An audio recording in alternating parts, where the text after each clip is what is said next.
Hi everyone. I thought we'd have a close look at trees today, like a tree close up. Now I've just sketched out this old oak tree, quite roughly really, and I'm just going to sort of start gently building up some colours in it and just see what we can do with it really. I want to create a nice warm feel to it, some nice shadows at the back, and just describe some of the bark and stuff like that. But it's going to be done with pretty big brushes, and it's just going to be I always say this, but a simple approach to trees. But let's have a go. So I'm going to start off with a little bit of raw sienna on the trunk,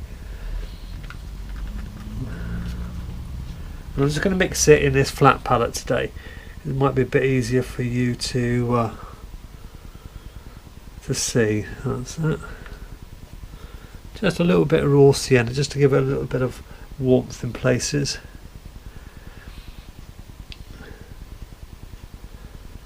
And I'm just gonna, I've not wet the paper first or anything like that. I've just literally, I'm painting straight onto dry paper. And I'm just going to have some, remember what we said about lost and found edges.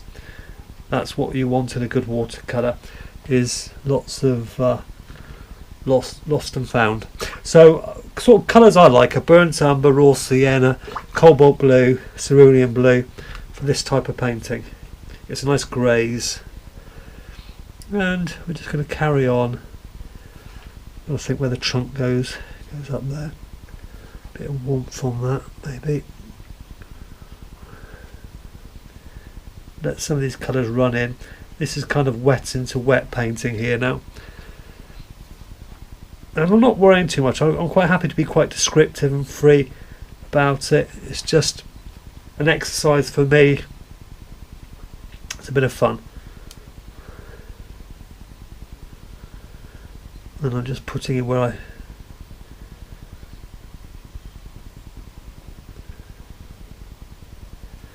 There we go. So there's some branches, there's some framework of the tree. Now I've done that, I can start thinking about maybe some of this grassy area down here. And I'm going to go quite bright for that, so I want a nice warm summery feel. I'm just going to put in some really lemony yellow colour with a touch of raw sienna. And then I'm just going to let that, add some water to it to soften some of the edges. And take that up to that point. Just merging it out in places to cool it down. Just going to run a little bit of cobalt blue in just to give it interest. So it's lemon yellow, a bit of raw sienna and a little bit of cobalt blue in places, just to create what I might do. I've got a little bit of magenta here. Might throw a little, it's such a strong colour, as some of us already know, don't we? I might just drop a little bit of that in to give some interest. And just... So we've got a nice varied wash of warm colours in the foreground to build on later. Now we'll start looking at the tree itself, the leaves. So obviously I want some kind of green to start with. Well, I do anyway, not obviously, but so I might just add some cobalt blue, touch of magenta, some, what have we got, lemon yellow, and just kind of start dropping in some leaves, remembering to leave sky holes, because no trees are solid masses all the way through. Make it a little bit darker, turn it a little bit rusty in colour, it's a bit dirty that colour, and then just think trees really, that's what I do, and try and get this nice free approach to painting a tree. And we're just, you know, building up. We'll come back and put some darks into this.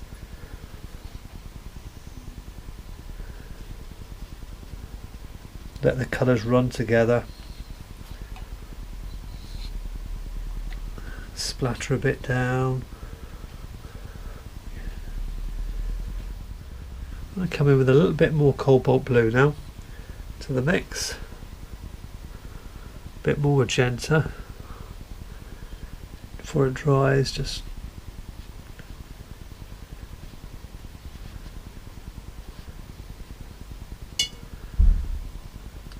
more cobalt blue, a bit more magenta. I'm just going to come in there because there's going to be some nice shadows in there eventually.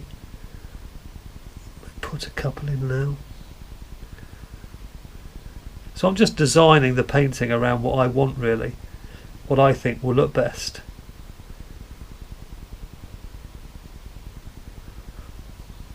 At this stage.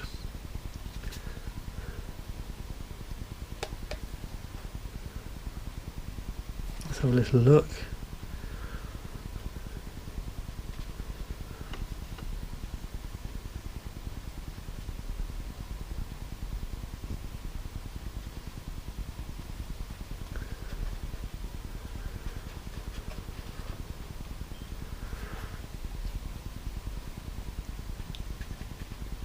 Just really enjoy painting. You know, I think when I was a child I only enjoyed painting when I could actually throw paint around. If I had to sit down and draw a Coke can, and I remember, I'm sure a lot of you remember in your art lessons when you had to sit there and draw things like Coke cans and, oh gosh, bananas, things like that. It used to bore me to tears. I hated it. But let me express myself and paint what I wanted to paint, then the subject came alive for me. And I think that's pretty much the same for lots of people.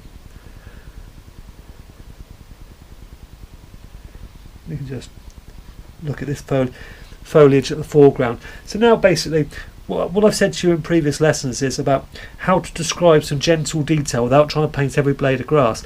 Well, I've put that warm wash in there, and now I'm just using a cooler version of it by adding some blue and a little bit of magenta, and all I'm doing is just suggesting where the overall shadows might be, not painting every blade of grass.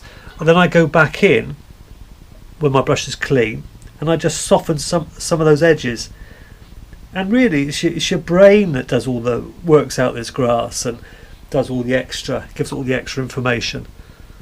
So we'll just leave that for a minute. Okay, so now really that needs to dry a little bit, and then I'll come back and we'll sort of tighten up a bit and darken the tree trunk a bit and put a bit more information into the leaves.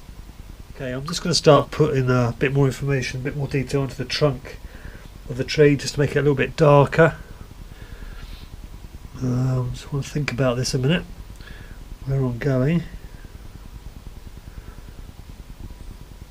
I'm using a little bit of cerulean blue and burnt umber for this.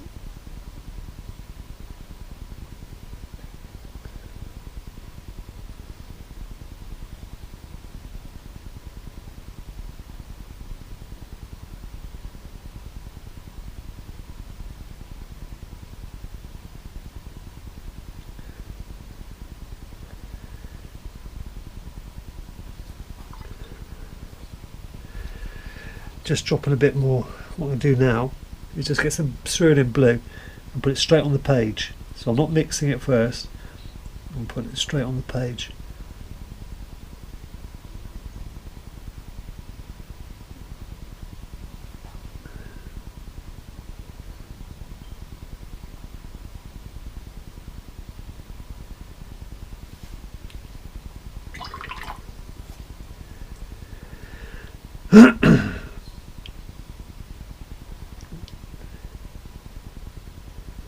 Now just to soften that bit of the trunk, I'm going to come back.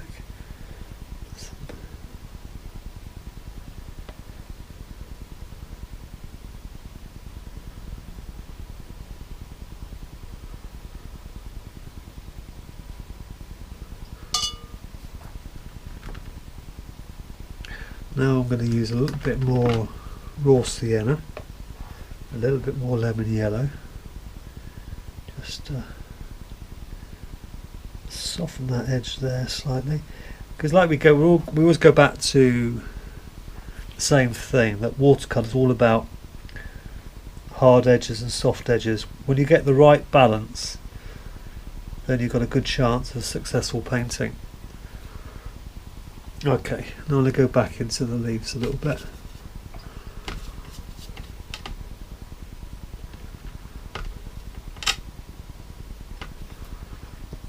And I'm just mixing a bit of lemon yellow, cobalt blue and a bit of light red, cadmium red for that.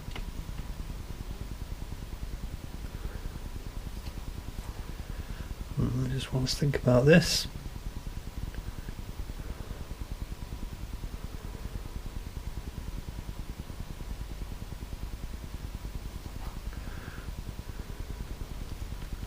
A bit of ultramarine.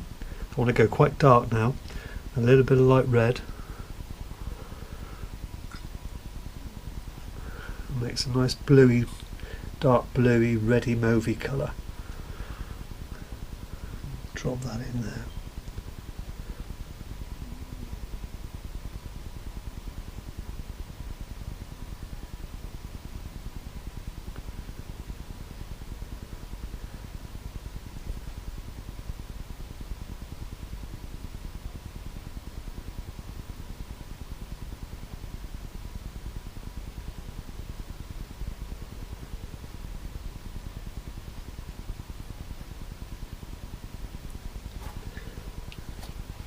So basically what we're just trying to do, excuse me, I've got a bit of a cold at the moment, is just trying to think about just trying to think trees.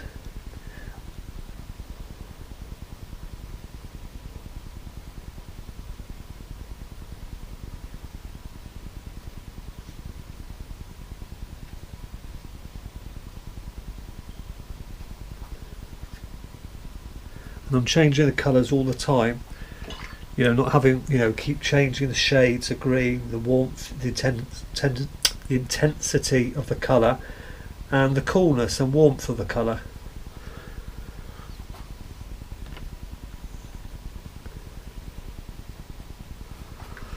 If it looks too bright, I just add a little bit of red to it and it tones it down.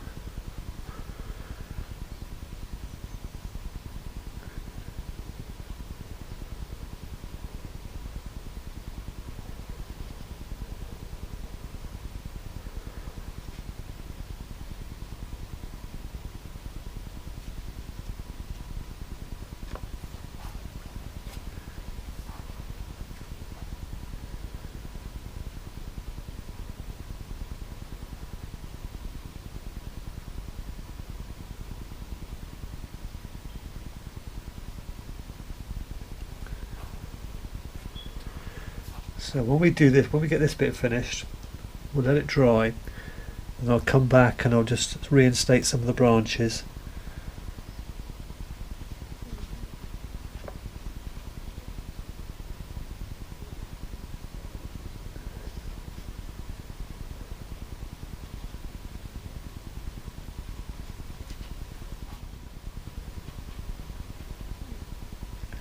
It's very easy, very tempting to kind of, which I'm doing almost, is filling in all the sky holes. For some reason that's always something that people want to do, and I'm one of those people. So I'm going to get myself my rigger, and while it's still wet I want to create some branches in there. This is just a little study, just how it's the sort of practice you need to do in your sketchbook, and then when you're out in the field, you actually, the situation arises, you'll be able to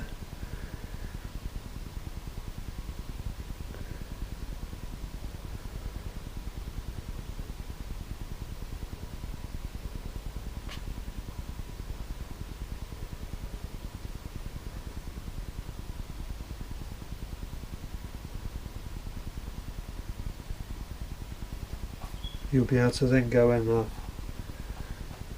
you know, you'll feel more comfortable painting the trees.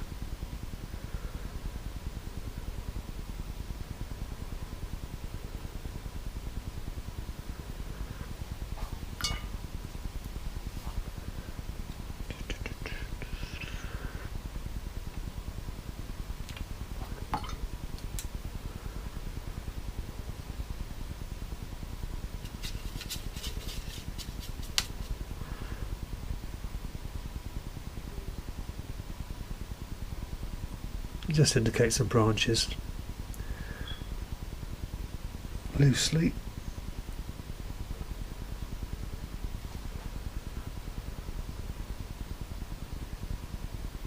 You can kind of see how that's built up that colour really. It's all about, like I keep saying, it's all about those lost and found edges and placing the darks against the lights.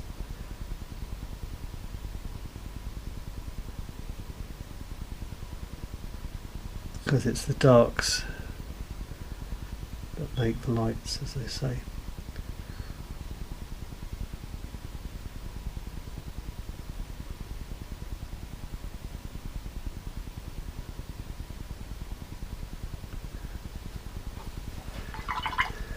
Right, we'll just let that dry and then we'll come back to it. And now we'll just put a little bit more information in the grass at the front, just to give it a bit more.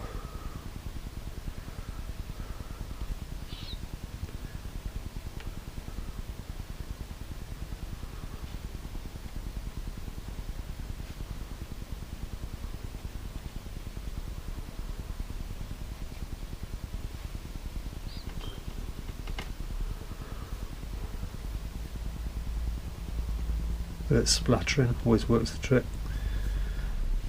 Just so it doesn't look so lonely next to it, I should have taken the tree over a bit more. I'm just going to block in some colour.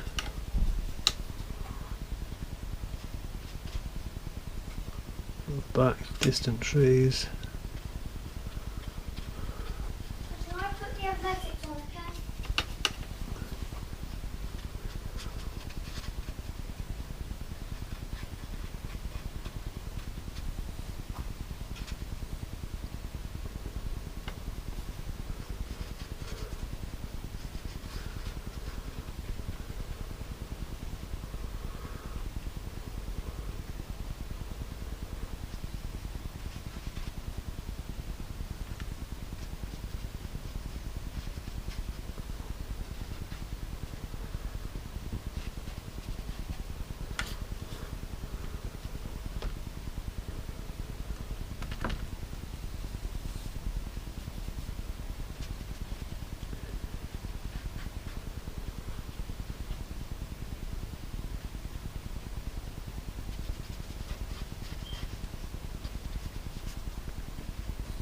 Leave that to run in.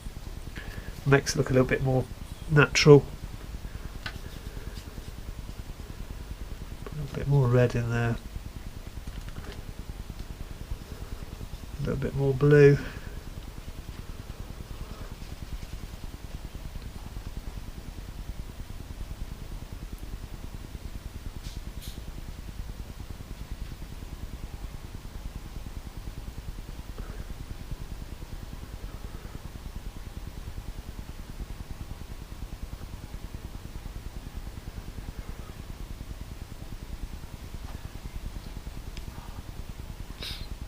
To put a little bit of colour on there, just where the bark has peeled off and left a bold patch. A bit more detail on there. Okay, there we go. I'm just going to put a bit of blue up here for the sky. I don't care if it runs in. Essentially that's what we have. We have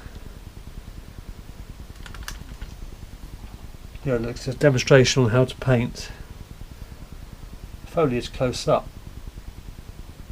I'm just going to put a bit of shadow down here, as if there's something casting a shadow across the foreground.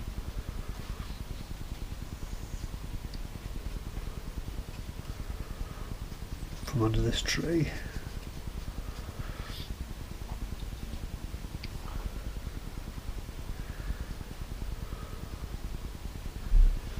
Get some yellow ochre. So that's basically it. How you paint the woods a little bit, and just you see how free the brushwork is, and just have a go. Okay, well I hope you liked it, and I hope that helps you a little bit. But just the best thing to do really is just to study the actual the brushwork, what I'm doing as close as you can, because that's I remember when I looked at artists' work before, I really study their pictures and their books, and it taught me so much by doing that. It really did.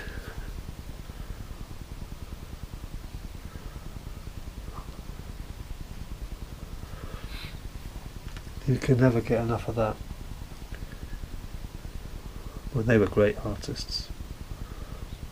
I'm talking about, I was watching people like, I would dissect paintings by Monet and